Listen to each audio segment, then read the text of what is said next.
আমার প্রাণের বাবাজি, খেয়াল করেন ভালো করিয়া। এই জন্য হুজুরি কালবে নামাজ পড়বা। এমনও সাহাবী ছিল তাদের জামা কাপড় ছিল না রে, কিন্তু নামাজ তারা বাদ দেয় নাই। একজন সাহাবীর নামে সাহাবীরা বিচার দায়ের করলো নবীর কাছে, অগদিনের নবী, আপনার অমুক সাহাবী সবার শেষে আসে সবার আগে চলে যায়, সবার শেষে আসে সবার আগে চলে যায়। নবী তাকে ডাকলেন, বলো রে কেন রে তুমি সবার শেষে আসে সবার আগে চলে যাও? সাহাবী বলে, ইয়া রাসূলুল্লাহ নবী, আমি এত গরীব, আমার আর আমার বিবির জামা মাত্র একটা গো নবী, আমরা দুইজনের একটা জামা, কারণ আমি তাড়াতাড়ি করে আসি আবার তাড়াতাড়ি চলে যাই গো নবী, দেরি করলে ওয়াক্ত চলে যাবে, আমি যাই গর্তে নামিয়া জামা দিয়ে দিই আমার বিবিকে, কাপড় পরিয়া আমার বিবি নামাজ আদায় করে। এই জন্য আমি মসজিদ নববীতে সময় দিতে পারি না, দৌড়াই আমি বাড়ি চলে যাই, আমার বিবি যেন নামাজ আদায় করে। একটা কাপড় ছিল ঠিক, নামাজ বাদ দেয় নাই, শত শত কাপড় আছে, নামাজে যেতে রাজি নারী। আমার বানের বাবাজি, দিনের নবী বলেন, বাবা সাবিরাম, তোমাদের সামনে 5টা মহা বিপদ রয়েছে রে, 5টা মহা বিপদ আছে, এটা আমার সামনে আছে, সকলের সামনে আছে, আমার বাবাজি যারা আছেন, যুবক বন্ধু আছেন, সকলের সামনে এই মহা বিপদ রয়েছে। ইমানের নৌকায় বড় তুফান আসবে সময়, নবী বলেন বাবা সাবি, তখন ইমানের নৌকায় তুফান আসবে, তখন ইবলিস শয়তান বেঈমান বানানোর জন্য মারাত্মক চেষ্টা করবে। নবী বলেন, সারা জীবন তোমার পাশে ইবলিস যত মেহনত করে পথভ্রষ্ট বানানোর জন্য, মওতের সময় এর চেয়ে বেশি কষ্ট করে বেঈমান বানানোর জন্য রে। দিনের নবী বলেন, বাবা সাহাবী আবু হুরায়রাকে ডেকে বলেন, বাবা ইমানের নৌকা মজবুত করো রে, তুফান আসবে তুফান। ইমানের নৌকা দুনিয়ার তুফান আসলে যেমন নদীর মধ্যে ভালো নৌকা ছাড়া টিকে থাকতে পারে না, নবী বলেন ভালো ইমানদার ছাড়া ওই সময় ওই তুফানে টিকে থাকতে পারবে না রে। ভয়াবহ তুফান আসবে। প্রথম তুফান হলো মরণের তুফান, প্রথম হলো মৃত্যুর তুফান। নবী বলেন মরণের তুফান বড় শক্ত হবে, ওই তুফান মোকাবেলা করতে হবে রে। কারো রক্ত টাস টাস করে চিরে যাবে, প্রস্রাব পায়খানা পর্যন্ত করে দিবে, চক্ষু বড় বড় হয়ে যাবে, অনেক ভয়াবহ মোকাবেলা করতে হবে। নবী বলেন বাবা সাহাবীরা, এই প্রথম বিপদ তোমাদের সামনে আছে। 2 নম্বর বিপদ, মুনকার নাকির কবরে ভয়াবহ হয়ে যাবে, মুনকার নাকির ভয়াবহ রূপ হয়ে যাবে, ভয়াবহ ভয়ঙ্কর, এমন ভয়ঙ্কর রূপ ধরবে কবরে রে। তার ভয়ঙ্কর রূপ দেখিয়া মানুষ ভয় পেয়ে যাবে, কি উত্তর দিবে? তার ভয়ঙ্কর রূপ দেখে মানুষ কম্পিত আরম্ভ হবে, কাঁপন শুরু হয়ে যাবে। নবী বলেন এটা তোমাদের জন্য বড় তুফান আসবে এই সময়, বাবারে তোমাদের সামনে মহাবিপদ রয়েছে। 3 নম্বর নবী বলেন কবরে চাপ মারবে, কবর চাপ মেরে ডান দিকের মাটি ডান দিকের হাড় বাম দিকে নিবি, বাম দিকের হাড় ডান দিকে নিবি, এবং রুই রুই করে দিবি, কবর চাপা মারবে রে। এটা তোমাদের বড় ভয়াবহ মোকাবেলা করতে হবে। এরকম তোমাদের তুফান আসবে, কবরের মাটি চাপা একদম চিপায়া, ওই যে প্রথম রাত্রে মায়ের দুধ খেয়েছিলে, মুখ দিয়ে শীত দুধ পর্যন্ত বাহির হয়ে যাবে। এইরকম ভাবে বাবাজি নবী বলেন, বাবা সাবিরাম মাটি চাপা দিবি, 3 নম্বর বিপদ মোকাবেলা করতে হবে।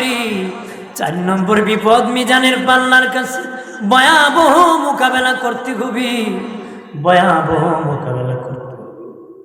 এখানে মানুষ হতাশ হয়ে যাবে, না জানি কি সামান্য নাকি কম হলে দুজকে যেতে হবে, এই চিন্তায় বিভোর হয়ে যাবে মানুষ, বড় আতঙ্কিত হয়ে যাবে মিজানের পাল্লার কাছে।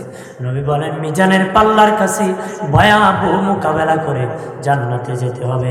5 নম্বর বিপদ নবী বলেন ফুলসিরাতের পারে ইমানের নৌকার বড় তর এসে যাবে, ফুলসিরাতের বাড়ির মধ্যে বড় জ্বর এসে যাবে, তুফান ওই তুফান তোমরা বের হয়ে যেতে হবে। হীরার চেয়ে দার হবে তলোয়ার হতে, হীরার চেয়ে দার হবে চুল হতে চিকন হবে। এই ফুলসিরাতের রাস্তা আবশ্যক হতে অন্ধকার হবে বাবাজি, ভয়াবহ রাস্তা হবে। এই সময় ইমানের উপর ইমানের নৌকায় বড় তুফান আসবে। নবী বলেন বাবা সাহাবীরা, এই 5 নম্বর বিপদ ভয়াবহ মোকাবেলা করতে হবে, ভয়াবহ মোকাবেলা করতে হবে। বাবা আমার সাহাবী, আমার উম্মত, তোমাদের সামনে 5টা কঠিন পরীক্ষা আছে রে। একটু চিল্লায়া জবান করে বলেন আল্লাহু আকবার। এই বিপদ আছে কিনা? আমারও আছে, আপনার আছে, কারো গুনাহ কম কারো বেশি, সকলেরই মহাবিপদ সামনে আছে। কত বলেন ঠিক কিনা? জোরে বলেন ঠিক কিনা? বন্ধরে আমার খেয়াল করেন ভালো করিয়া, ভালোভাবে খেয়াল করুন। সাহাবীরা বলে নবীজি,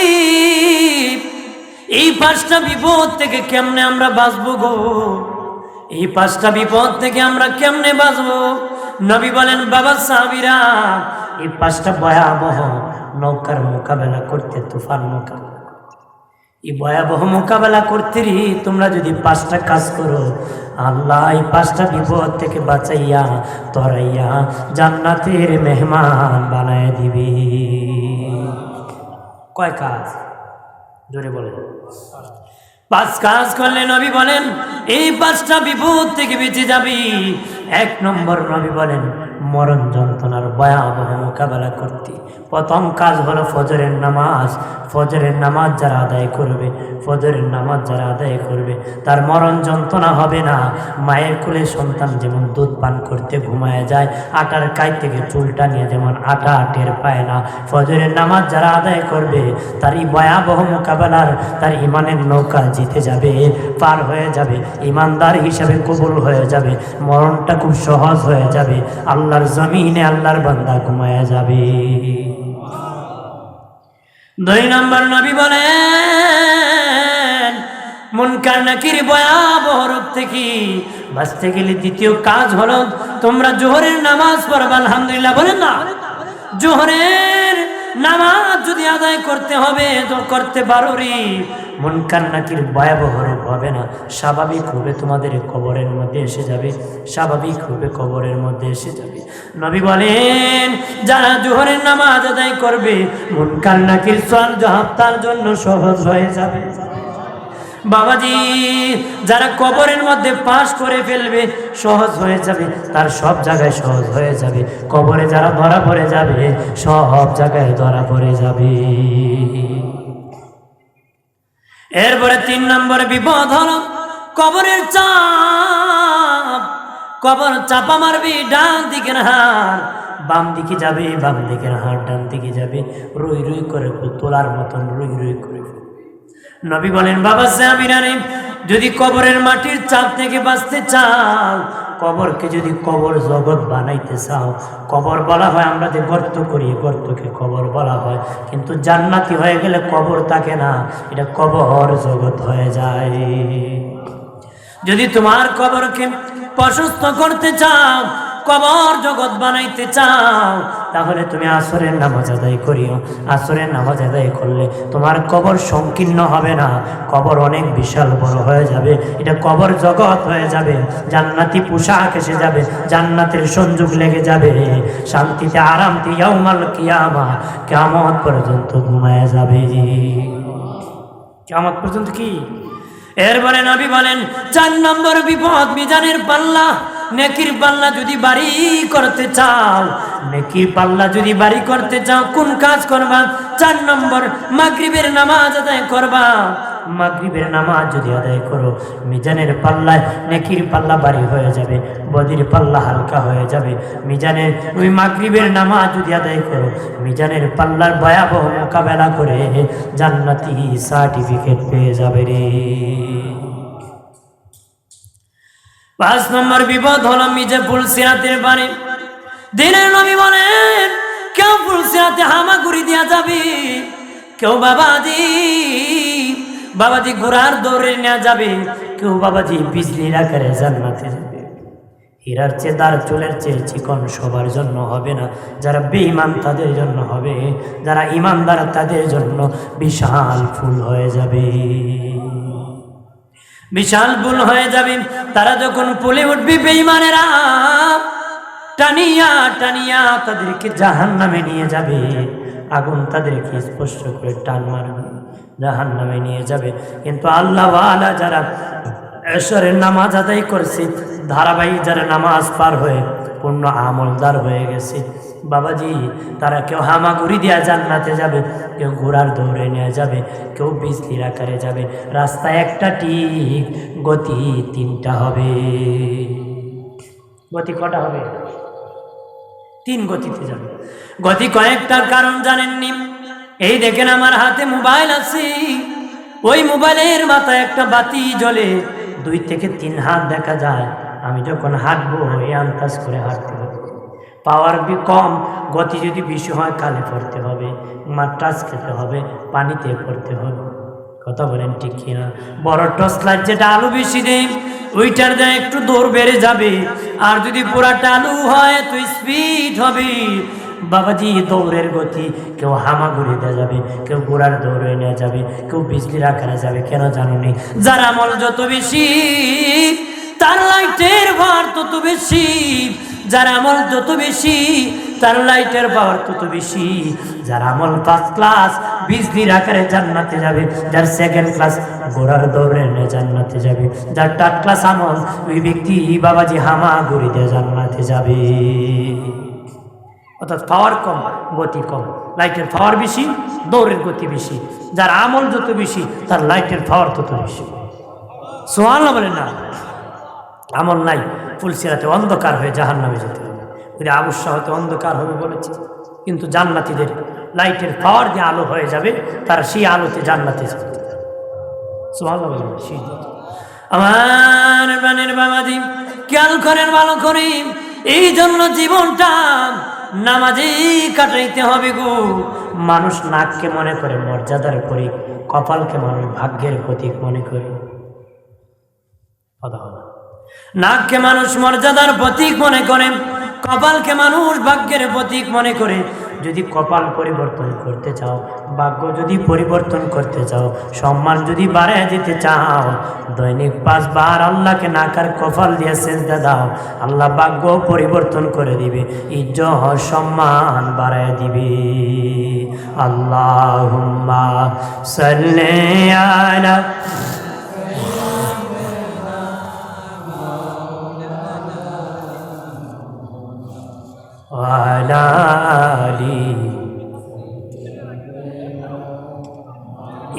এখানে হাসাহাসি করে কেটা, এরা একটু ধরে আর জোরে সরে বলেন আল্লাহুম্মা। শিষ্ট একটু সাইয়্যিদিনা মাওলানা মুহাম্মদ ওয়া আলা আলি।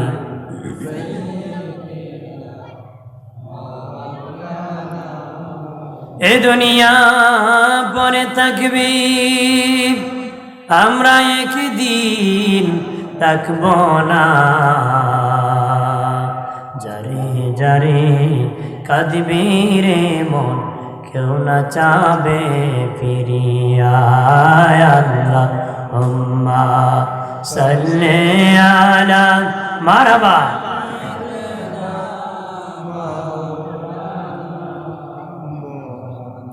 ওয়ালা আলি সাইয়্যিদিনা।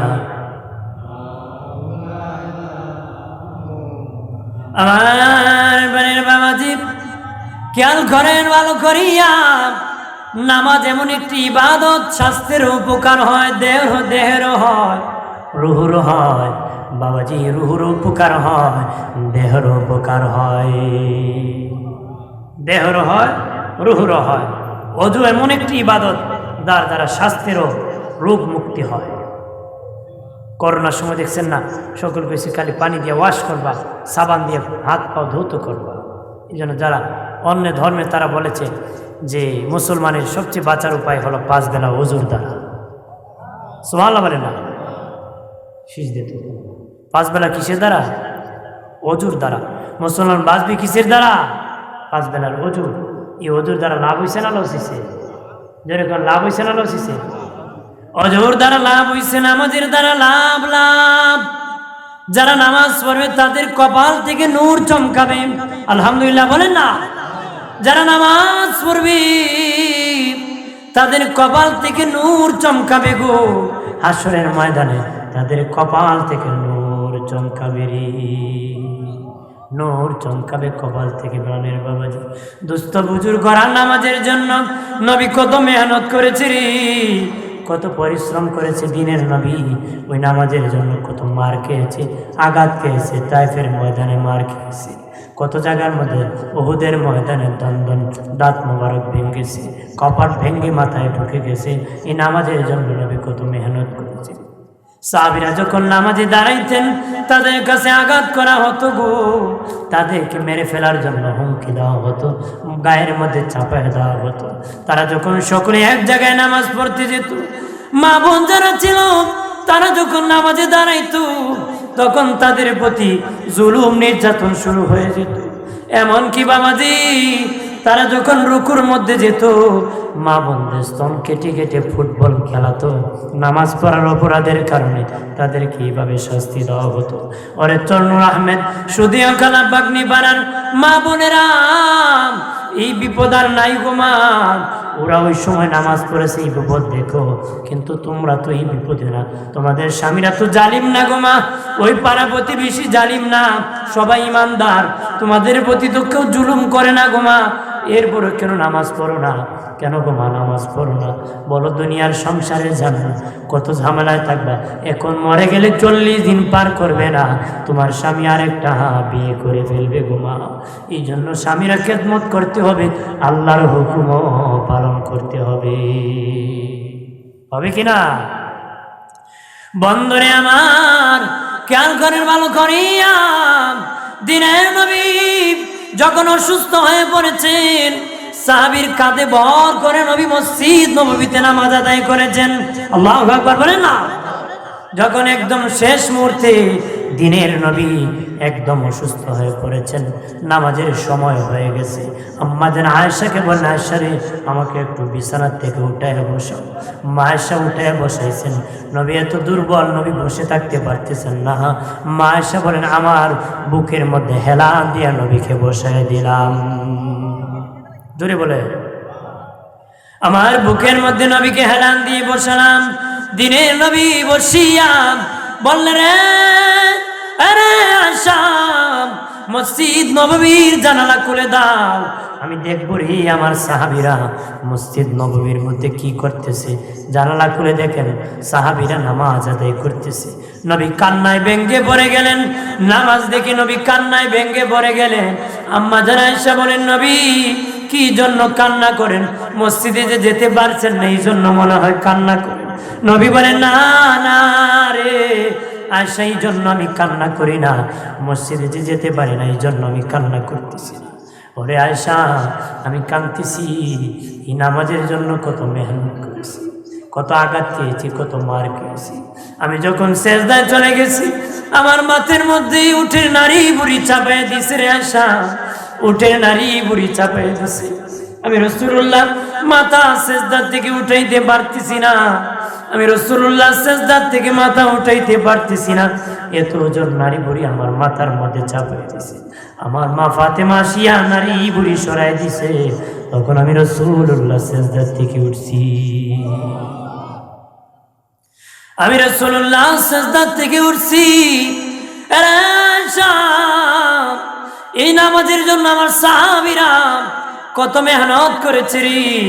আমি দেখলাম আমি যদিও যেতে পারছি না, আমি না থাকলেও আমার উম্মতেরা নামাজ মিস করবে না রে, জামাত মিস করবে না। এই জন্য দেখিয়া দৃশ্য আনন্দে আমি কেঁদে দিয়েছি। আম্মা জান আয়েশা বলেন, ওগো নবী কে ইমামতি করতেছে? নবী বলেন, আবু বকর সিদ্দিক তোমার বাবা ইমামতি করতেছে। আল্লাহু আকবার বলেন না। যখন একদম শেষ মুহূর্তে দিনের নবী একদম অসুস্থ হয়ে পড়েছেন, সাহাবীরা যখন নামাজ পড়েছে এই বিপদ দেখো, আম্মা জান আয়েশা বলেন, নবীজি গো, আমার বাবা আবু বকরের নামটা বাদ দিয়ে ওমর ফারুকের নামটা বলে দেন। নবী বলেন, আয়েশা তুমি তো খুশি হওয়ার কথা, তোমার বাবা ইমামতি দিয়েছি, তুমি আনন্দিত হওয়ার কথা রে আয়েশা।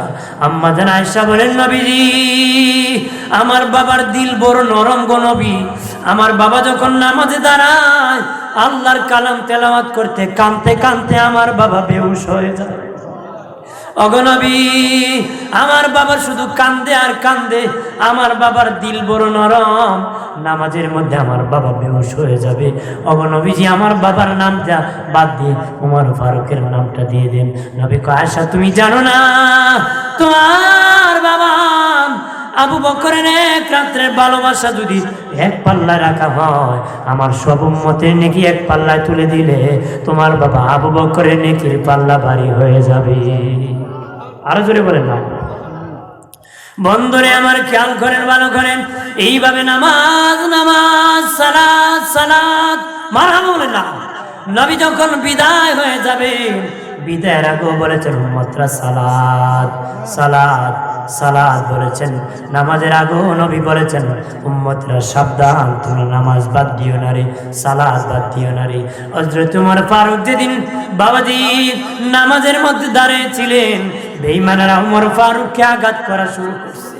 কোবানি আরম্ভ যখন করছে, উনি রক্ত যেতে যেতে নামাজ আর পড়াইতে পারতেছেন না। পাছনে একজন সাহাবীকে হাতে ধরিয়া ইমামতির মুসল্লায় আনিয়া কয়, আমি উমর মরে যেতে পারি, নবীর মসজিদে জামাত বন্ধ হতে পারে না রে। সুবহানাল্লাহ বলে না। আমি উমর রক্ত যেতে যেতে শহীদ হয়ে যেতে পারি, কিন্তু নবীর মসজিদে নামাজ বন্ধ হতে পারে না। তুমি ইমামতি করো। একটু চিল্লায় বলেন আল্লাহু আকবার।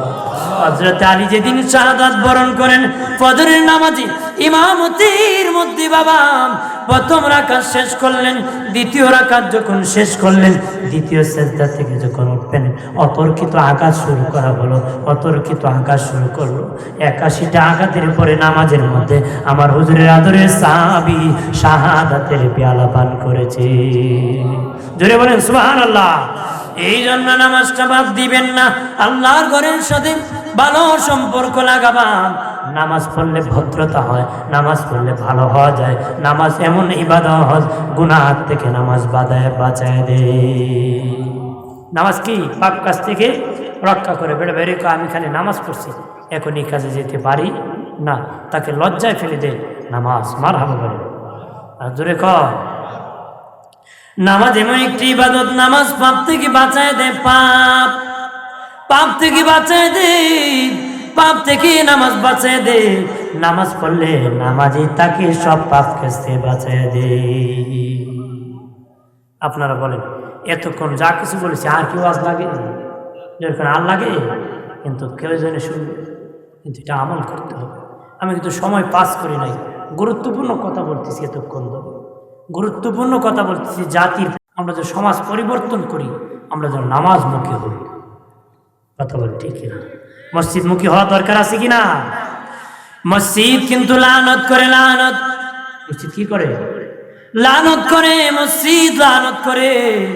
যে মসজিদ বানালো সেজদা করলো না, লানত করে। যারা মসজিদে যায় না আর যারা যায় তাদের জন্য মসজিদের জমিন তাদের জন্য দোয়া করি। মসজিদ জমিন তাদের জন্য দোয়া করতে থাকে, জাল্লা এই বান্দাটা আবার আমার উপরে যেন নামাজ পড়ে। নামাজি যখন রাস্তা দিয়ে হাঁটে মাটিও তার জন্য দোয়া করে। সুবহানাল্লাহ। জোরে বলেন না। মাটি বলে আল্লাহ তোমার এই নেককার বান্দা যেন আমার উপর দিয়ে যায়, আমার উপর দিয়ে কি যায়। আমরা কি নামাজ পড়তে রাজি আছি? সালাতুন ইয়া রাসূলুল্লাহ, সালামুন ইয়া সালাতুন ইয়া রাসূলুল্লাহ, সালামুন ইয়া মদিনারি চন্দ্র যদি হইতাম, নবীজিকে নজরবন্দি রাখিতাম। সালাতুন রাসূলুল্লাহ,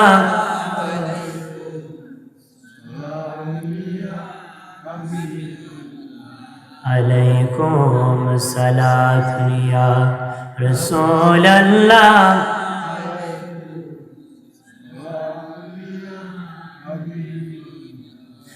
শুধু শুধু কাপড়ের অভাব নাই, নামাজ পড়তে রাজি না, কিন্তু ওর আর কাপড় ছিল না, নামাজ মিস করে কথা হয় না, জোরে বলেন না। নামাজ এমন একটি ইবাদত, যে ইবাদতের দ্বারা অহংকার দমন হয়। নামাজ কি হয়? অহংকার দমন হয়। বাবাজি এমনি আমি বলি আমি বড়, আমি বড়, যখন নামাজে বলি আল্লাহু আকবার, শুরুতে আল্লাহ আমি বড় না গো, তুমি বড়। সুবহানাল্লাহ বলেন না, আর জোরে বলেন না। আমনে বলি আমি বড়, আমি বড়, নামাজে দাঁড়াইয়া বলি আল্লাহু আকবার, সুবহানাল্লাহ বলেন না।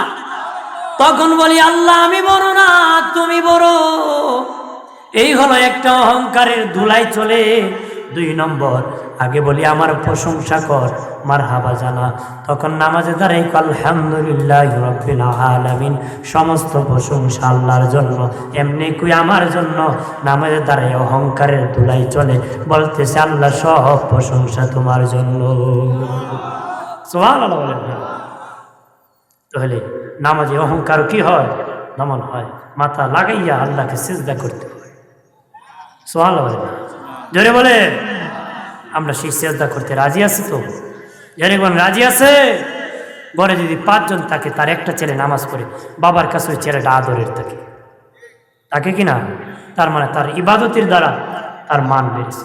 জীবনভর স্মরণ রাখবেন, দুনিয়ার যত কাজ আছে, কাজের দ্বারা ব্যক্তির দাম বাড়ে না। কাজের দাম বাড়ে, ব্যক্তির দাম বাড়ে না। কাজের দাম বাড়ে। জায়গা গর্ত ছিল, মাটি ফেলে দিয়েছেন, গর্ত থাকতে 1 রেটি বিকত, বরাট করার কারণে দাম বেড়ে গেছে, জায়গার মালিক আগের মতোই আছে। মুসি সাহেব জুতা বানায়, যত বেশি শ্রম দিবি জুতার দাম বেড়ে যাবে, যত বেশি সময় দিবে জুতার দাম বাড়বে। মুসি মুসি থাকবে, কিন্তু তার দাম বাড়বে না, জুতার দাম বাড়বে। তার কাজের দাম বাড়ে, ব্যক্তির দাম বাড়ে না। বাবাজি মিস্ত্রি ঘর বানায়, যত বেশি মেহনত করবে ঘরের দাম বাড়বে, মিস্ত্রির দাম বাড়বে না। বাবাজি যত সুন্দর ঘরই বানাক, পরিকল্পনা মন্ত্রী কেউ বানাবে না রে। ওই লোক মেস্তুরি আবার মেস্তুরি করতে হবে, অর্থাৎ কাজের দাম বাড়ে, ব্যক্তির দাম বাড়ে না।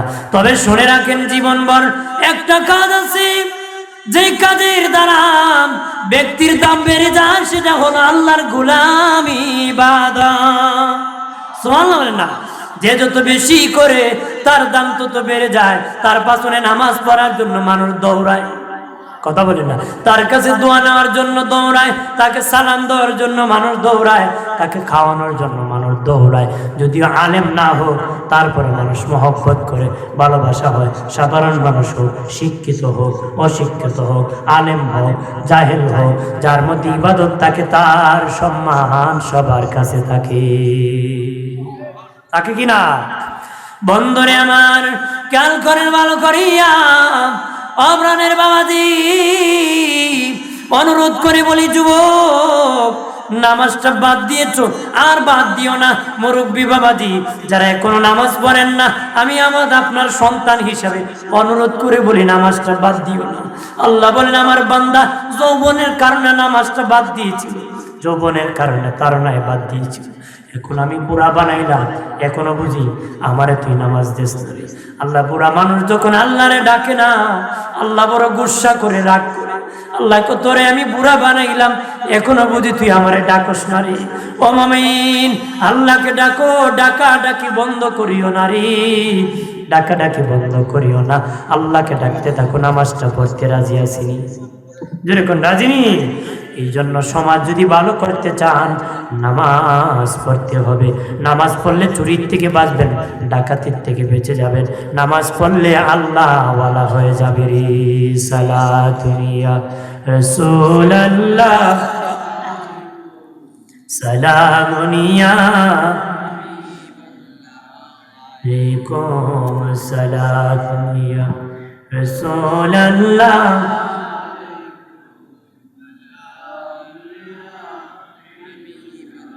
মদিনারি মাটি যদি হইতাম,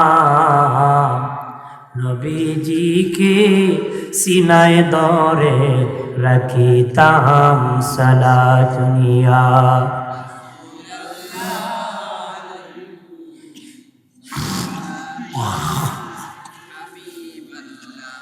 আলাইকুম সালাত নিয়া।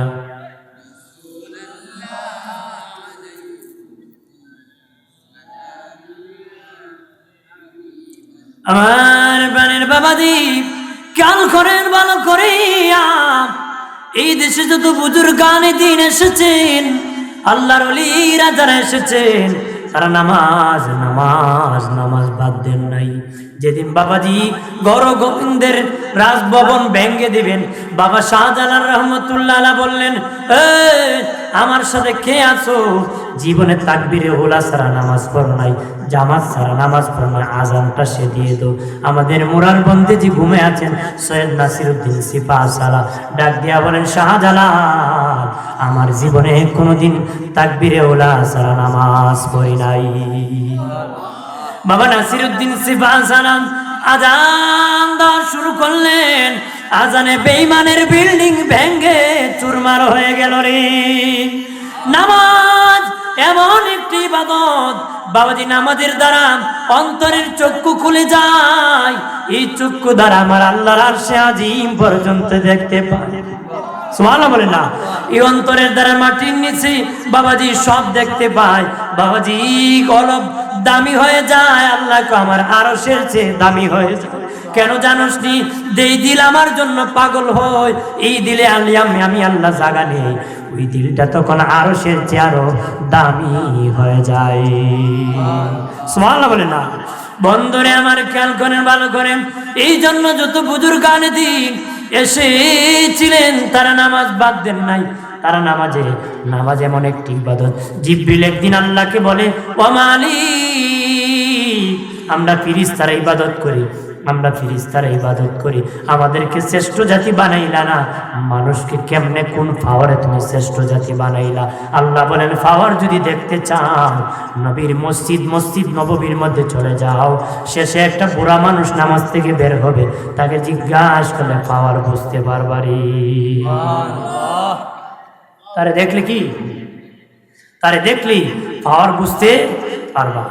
এমনি জিবরিল আমিন মসজিদ নববীর সামনে দাঁড়িয়ে থাকলো, সাহাবীরা দলে দলে মসজিদ নববীর থেকে বের হতেছে। হঠাৎ করিয়া শেষে একজন বুড়া মানুষ বের হইতেছে, তার নাম হলো আবু বকর সিদ্দিক রাদিয়াল্লাহু তাআলা আনহু। টপ টপ করে বের হইতেছে। আবু বকরকে হাতে ধরিয়া জিবরিল আরাবিয়ানের সুরত ধরিয়া, মানুষের সুরত ধরিয়া কয়, আবু বকর ভাই, আমার জিবরিলের বড় দরকার ছিল, যদি একটু আপনি বলে দিতেন। সুবহানাল্লাহ বলে না। আবু বকরকে জিবরিল মানুষের সুরত ধরে বলেন, আরে আবু বকর, যদি জিবরিল কোথায় আছে বলে দিতারি, আমার বড় দরকার ছিল। সিদ্দিক আকবর বলে, আমাকে একটু সময় দিতে হবে, আমি 2 রাকাত নামাজ পড়ব। আবু বকর সিদ্দিক 2 রাকাত নামাজ পড়িয়া বের হইয়া ওই আরাবিয়ানের হাতে ধরিয়া বলে, বাইরে আমি নামাজে বসিয়া সিজদায় পড়িয়া মুরাকাবা করেছি। আমি প্রথম আসমান দেখছি, জিবরিল পাই নাই। দ্বিতীয় আসমান দেখেছি, জিবরিল পাই নাই। তৃতীয় আসমান দেখেছি, জিবরিলকে দেখি নাই। চতুর্থ আসমান দেখছি, জিবরিল দেখি নাই। পঞ্চম আসমান দেখছি, জিবরিল পাই নাই। ষষ্ঠ আসমান দেখছি, জিবরিল পাই নাই।